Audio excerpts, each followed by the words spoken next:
a consistent advocate for the independence, sovereignty, and territorial integrity of the states that emerged from the breakup of the former Soviet Union, including in Central Asia. And if the repetition of those principles may have seemed tired in years past, today we can see that they were not empty words. Principles matter. And at no time in the last 30 years have these principles been more directly under threat than today in Ukraine.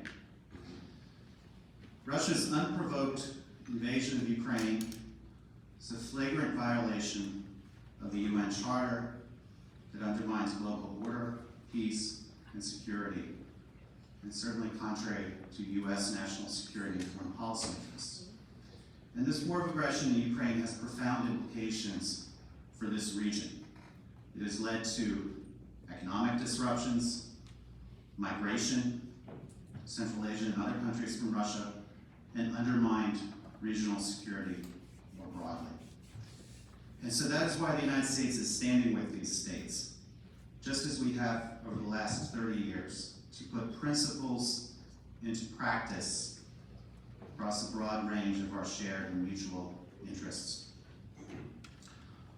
On the economic front, the United States is committing to working on strengthening Central Asia's economic independence, boosting its economic prosperity, helping to diversify its economic partnerships, and reliably connecting it to global markets for the prosperity of all of our peoples. And we believe that the best way to advance our shared goal to realize a stable and prosperous Central Asia is to cultivate the institutions of an open society, the rule of law, vibrant civil society, respect for human rights, and an independent press. We support the reform agendas underway, which aim to create more accountable democratic governance, including Kazakhstan and Uzbekistan, and we are prepared to assist with the implementation of these reforms. We are also cooperating closely with Central Asia on security to ensure that Afghanistan does not yet again become a source of threats to regional stability and security, or to our homeland here, or to our allies.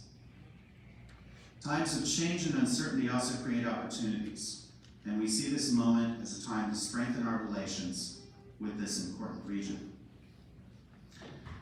Let me say a little bit about sanctions, as I know these have also had an acute impact on the region. The United States and our allies and partners around the world imposed sanctions on Russia, as we said we would before this war started, but when it became clear that Moscow intended to launch this invasion. And this was done so to constrain its ability to prosecute this unjust and unprincipled war in Ukraine. And the United States and our partner governments remain relentlessly focused on restricting Russia's access to key technologies that fuel this brutality in Ukraine.